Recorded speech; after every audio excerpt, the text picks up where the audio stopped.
ചോദിച്ചു, പടച്ചു അള്ളയല്ലേ പറഞ്ഞു ഇവള് പ്രസവിക്കൂലെന്ന്, പിന്നെ എങ്ങനെ പ്രസവിച്ചു?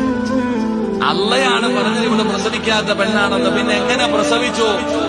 അപ്പോഴാണ് ജിബ്രീൽ അലൈഹിസ്സലാം വന്നിട്ട് പറഞ്ഞു കൊടുത്തു, മൂസ നബിയെ, അല്ലാഹു ഈ പെണ്ണ് പ്രസവിക്കില്ല എന്ന് പറഞ്ഞപ്പോഴും ഇവളൊരു ദിക്ർ പറഞ്ഞുകൊണ്ടിരിക്കുവായിരുന്നു.